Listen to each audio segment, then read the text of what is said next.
I've been investing for many years now and have built quite a big investment portfolio. However, there are many things that I wish I knew when I first started investing, which could have saved me a lot of time and money.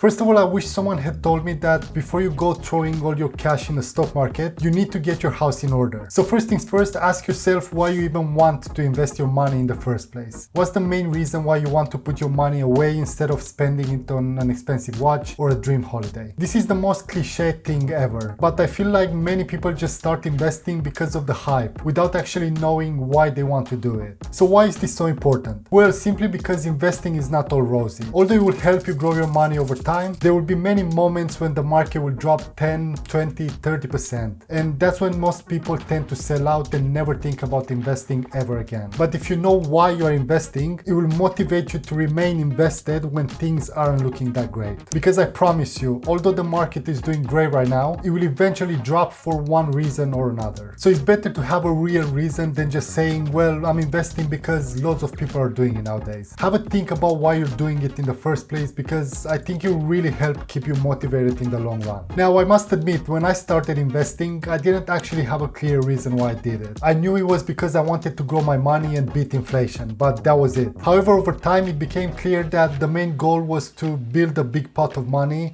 that will enable me to live a good life without worrying about an income source. Next up, you need some kind of a rainy day fund. This is cash that you have set aside and that you can get access to if something happens in your life and you need the money immediately. It could be a medical emergency, a car repair, or even losing your job. Any possible scenario that you can imagine could happen. So set some money aside first. Many people recommend 3 to 6 months worth of expenses. Others say more. Financial advisors say that you need at least 6 months worth of your living expenses to be prepared for a loss in income, largely because if you lose your job because of the loss of income, it can take that long to find a new one or longer. But it fully depends on your lifestyle. I know you might think this sounds like money just getting eaten away by inflation, but the reality is that unfortunate things happen all the time. And if you have to sell your investments to cover some unexpected expenses, you'll regret it. And it really should be the last resort. Now, it's worth noting that some people aren't bothered with an emergency fund at all, and they will just rely on a credit card instead. This is not the best idea in my opinion, as you could get charged a lot in interest if you aren't able to pay it off on time. Which takes me to the next thing that you need to take care of before you even think about investing: paying off your high interest debt. There are many credit cards that have an APR of up to 30%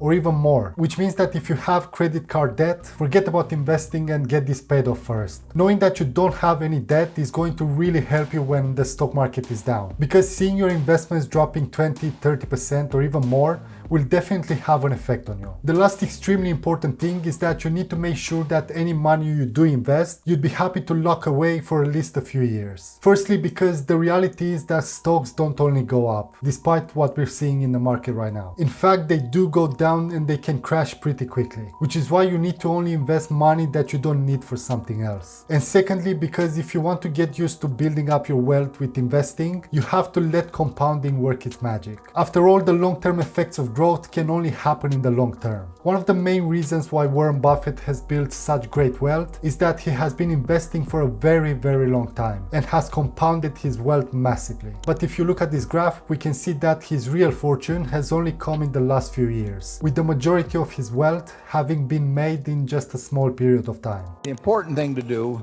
if you have an overall feeling that business is a reasonable place to have your money over a long period of time, is to invest over a long period of time and not make any bet implicitly by putting a big chunk in at a given time. That's why starting investing as early as possible is so important, because you have more time to grow your wealth. Now, although you need to get started sooner than later, remember that you'll be investing for many, many years. So if you take a few weeks to get your house in order, that's fine. A few weeks or months won't make the difference. If you can cover off all of these basic things first, I can promise you that when times get tough in the stock market, you won't do what too many people do and sell up. So this is how I would have approached things before starting investing. However, there are many things I wish I would have done differently about how I actually invested my money. Just before we get into this next section, if you're finding this video useful, please hit the subscribe button. It really does help out smaller channels like mine. Thank you. First of all, I would just make sure that I open the right investment account. I can't believe I'm saying this, but knowing about the Stocks and Shares ISA when I first started investing would have made a huge difference for me. I can't stress this point enough, and it applies no matter where you are in the world. You need to make the most of your tax efficient accounts. Many people, when they start investing, they simply open a general investment account, which is taxable. However, here in the UK, we've got some pretty generous ways to invest completely tax-free, such as the Stocks and Shares ISA. This enables you to invest up to £20,000 each year without being charged taxes on dividends or on any profits we make on our investments. This might be one of the best ways to build wealth in the long run. Having £20,000 per year of an allowance to invest is amazing when you consider that over a really long period of time, when you finally need to sell, there won't be any taxes to worry about. There's nothing wrong with using a general investing account, but you do just need to be smart about how you work things out in case you did find yourself with some massive gains over many years. Now, here is the interesting part. Choosing what to invest in. As you may have seen by now, there are loads of things that you can invest in, and this can easily be one of the most confusing parts about investing, because everyone will tell you what's the best thing to invest in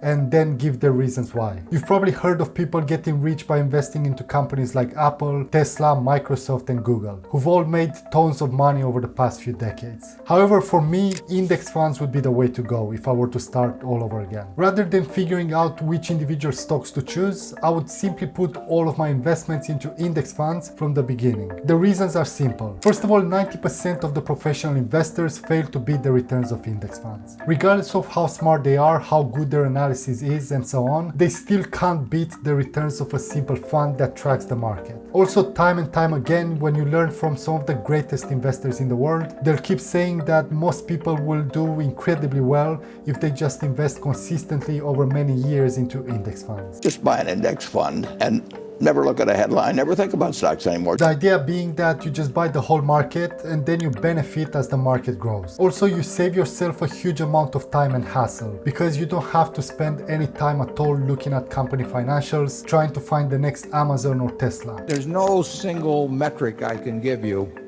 or that anyone else can give you in my view, that will tell you this is a great time to buy stocks or not to buy stocks or anything of the sort. It just isn't that easy. That's why you go to an index fund, and that's why you buy over a period of time. You can have global index funds that track most of the world's biggest companies.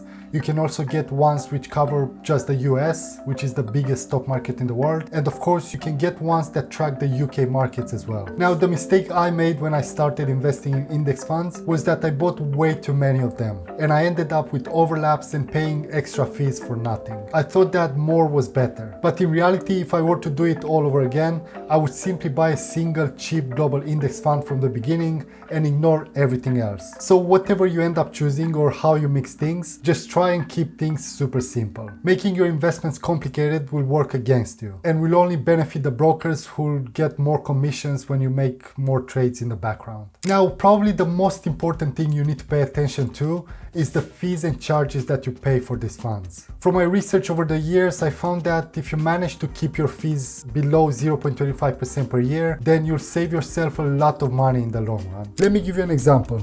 Here you can see that if you were to invest £500 each month for the next 30 years, compounding at an average annual return of 8% per year, and you paid 0.25% in fees per year, the total value of your investments would be more than £680,000, and you would pay about £32,000 in fees over this period. But if you were to pay 1% in fees, for example, which is the average amount that active funds charge, the value of your portfolio would drop to £591,000, and you would pay over £122,000 in fees. So while it may not seem like a lot in the beginning, that 1% is really costly in the long run. This is nicely explained by Warren Buffett in this video. Costs really matter in investments. If returns are going to be 7 or 8% and you are paying 1% for fees, that makes an enormous difference in how much money you have on retirement. And then finally, simply automate your investments by setting up a monthly direct debit and get on with your life. So that's the hard part done. But in reality, you then have to go through the many ups and downs that come along with the ride. Which is why one of the last things I wish I knew back when I started is that while it's important to invest a certain amount each month, remember to also enjoy your life. I know at the beginning it's really tempting to see how much you're up or down on any given day. But honestly, it just ends up being putting a real mental drain on you. If you can avoid checking how your investments are doing each day, do that. Otherwise, it can get really exhausting. Never look at a headline, never think about stocks anymore. Anything could happen, and the more you look at your investments during bad times, it's only going to increase the chances of you probably selling out and never investing again. Now, talking about investments, check out this video next to learn about 5 Vanguard funds that I think are ideal for 2024 and beyond.